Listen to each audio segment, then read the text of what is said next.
Et si je vous disais que l'histoire de Stranger Things est inspirée de faits réels qui se sont déroulés dans les années 50, ou encore que les créateurs de la série se sont inspirés de jeux comme The Last of Us pour créer le monde à l'envers. Salut à tous, j'espère que vous allez bien. Aujourd'hui je vais vous révéler 5 secrets surprenants sur la série Stranger Things.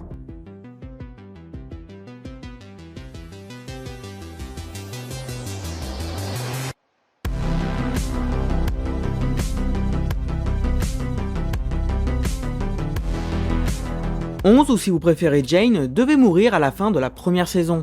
Incroyable mais vrai, dans la toute première version du script, 11 devait se sacrifier définitivement. Mais les créateurs ont changé d'avis face à l'impact du personnage et aux possibilités narratives qu'il offrait. Résultat, elle est devenue le cœur battant de la série. La série aurait pu s'appeler Montauk. Avant de devenir Stranger Things, la série portait le titre de Montauk, du nom d'une ville de l'état de New York. Les frères Duffer souhaitaient s'inspirer de théories du complot local, mais les contraintes logistiques ont poussé la production à relocaliser l'histoire dans l'Indiana. Le titre a changé, mais le mystère est resté. La maison des Byers est devenue un lieu culte, mais aussi vandalisé.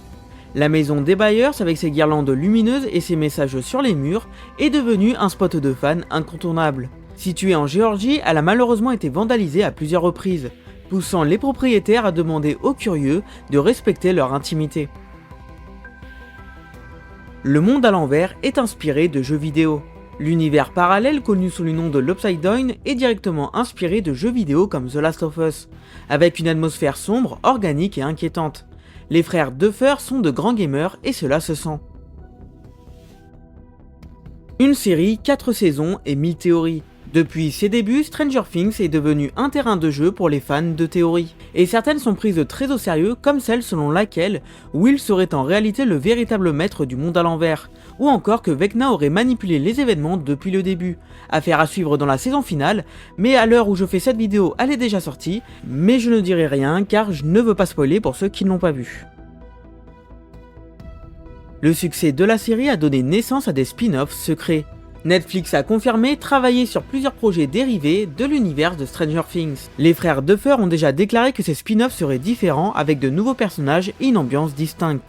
Alors il faut patienter, mais je pense que ça va bientôt arriver. L'apparence de Vecna nécessite 7h30 de maquillage. Vecna est bel et bien joué par Jamie Campbell Boyer.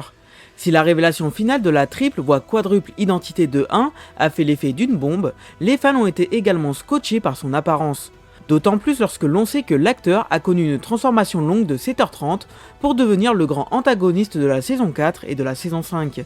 Prothèse, make-up, tout un processus minutieux a été respecté pour lui offrir cette apparence monstrueuse. Une scène de retrouvailles totalement improvisée. Les retrouvailles entre Hopper et Joyce étaient fermement attendues par les fans. Aussi, retrouver les deux personnages l'un en face de l'autre, après toutes les atrocités qu'a connues Hopper dans le camp russe, a été un soulagement. Et si l'on sait les frères Duffer en véritable chef d'orchestre à tout prévoir, il existe parfois de jolies illuminations imprévues. Le second baiser échangé par Hopper et Joyce dans cette scène en est la preuve. Je cite, ce bisou n'était pas prévu. Winona et David en ont ajouté le jour du tournage. C'est le compte officiel de la série qui nous a partagé cette anecdote. Chaque épisode coûte environ 30 millions de dollars à produire. Il faut dire qu'entre le tournage, les costumes, la facture a tendance à vite grimper. Le personnage d'Eddie a été inspiré par une vraie personne.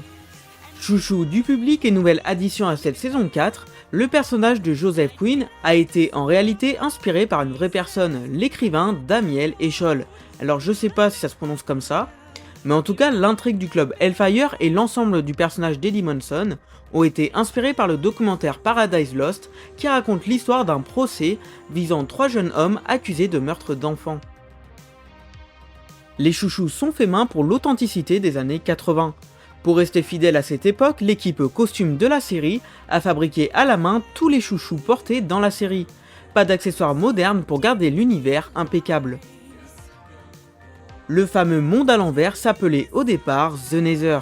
Dans les scripts originaux et sur le plateau, la dimension alternative avait un nom différent de celui qu'on connaît aujourd'hui. Il devait en effet s'appeler le Nether.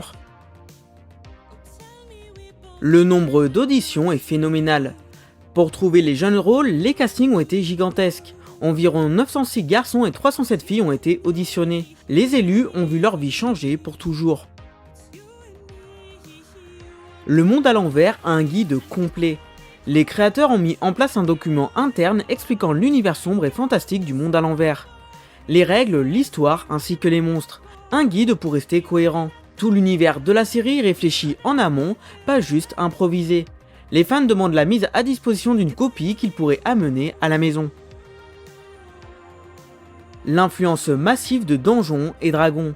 La série s'inspire énormément des classiques des années 80, une période chérie pour les frères Duffer, mais également d'un jeu longtemps considéré ringard. Les monstres comme une Flyer ou démon Gorgon sont inspirés de la mythologie du jeu de rôle Donjons et Dragons. Stranger Things est inspiré d'une histoire vraie. Lorsque les scénaristes producteurs Rose et Matt Duffer ont commencé à travailler sur la série, ils avaient deux idées en tête. Raconter l'histoire de la disparition paranormale d'un jeune garçon, mais aussi revisiter les histoires d'expériences secrètes conduites par le gouvernement américain à la fin de la guerre froide. Ils se sont notamment inspirés de l'histoire vraie du projet MKUltra, un programme expérimental illégal développé entre les années 1953 et 1973 et qui visait à affaiblir la volonté humaine pour obtenir des aveux. Alors oui, la série est inspirée de faits réels. Quand Dustin mue trop vite. Pas facile de travailler avec des acteurs adolescents. Pendant le tournage de la saison 1, l'interprète de Dustin Anderson a considérablement mué au fil des semaines, à tel point que l'équipe en charge de la post-production s'est retrouvée dans l'incapacité de s'appuyer sur lui pour réenregistrer des dialogues après le tournage. Alors c'est une pratique courante, elle a dû faire l'impasse avec lui. Le casse-tête avec la ville d'Hawkins.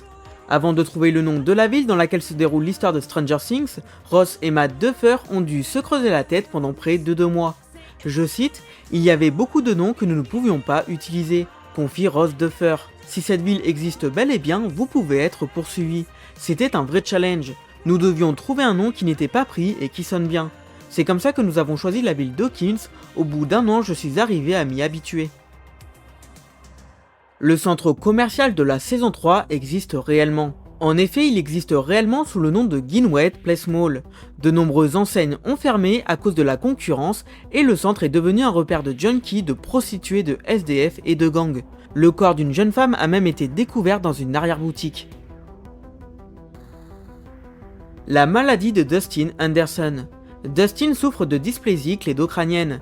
C'est une maladie rare de l'os qui retarde la fermeture de la fontanelle du crâne et qui retarde la formation des clavicules. Elle peut également toucher la dentition. Présentant sa maladie lors de son casting, les producteurs ont décidé de l'ajouter au script et c'est pour cela que l'on peut entendre Dustin en faire référence de temps en temps. Et donc voilà, c'est la fin de cette vidéo, j'espère vraiment qu'elle vous aura plu. J'essaie de m'améliorer de jour en jour, voilà, j'essaie vraiment de m'y mettre à fond dans YouTube. En tout cas, passer de bonnes fêtes, voilà, un bon réveillon pour l'année 2026, etc. Et n'hésitez pas à me faire des retours dans les commentaires, à lâcher un pouce bleu. Ciao tout le monde.